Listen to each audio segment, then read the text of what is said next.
So I thought I'd try a bit of rust dyeing, and I've got these old rusty brake discs that I've got in the garden all the time for when I fancy a bit of rust dyeing.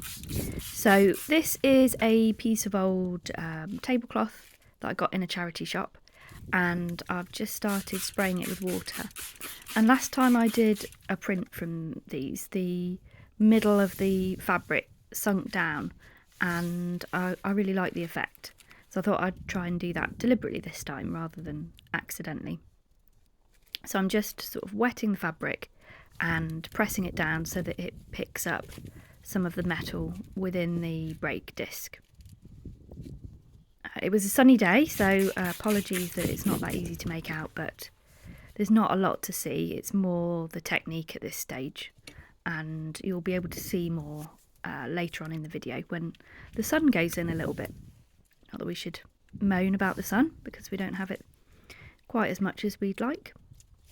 So now I'm adding a little bit of vinegar, just white vinegar that I've bought from the supermarket, and that helps the rusting process.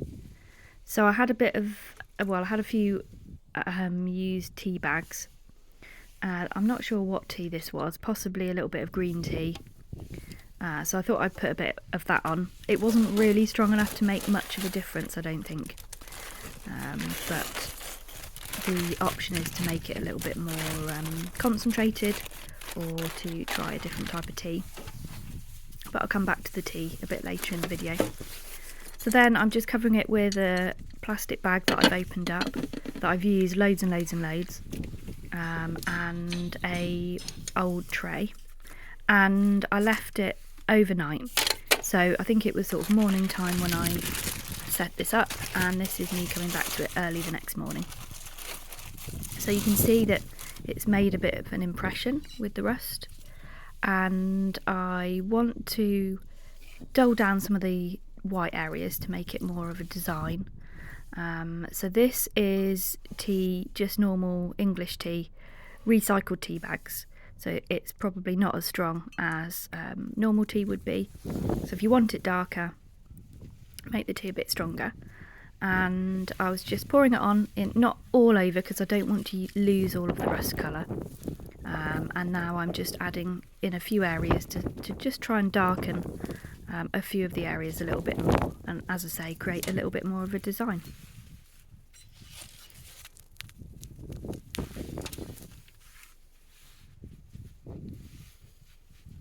Okay, and I'm happy with that, so I'm going to take it in, give it a wash. So just wash it like a normal piece of fabric.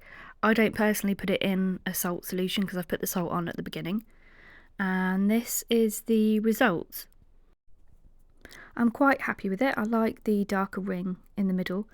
I might leave it, if I was going to do this again, which I probably will, I might leave it a little bit longer just so that the ring on the outside is a little bit more developed. But it's a bit of a fine line because you don't want too much rust residue, so that then that makes it difficult to sew.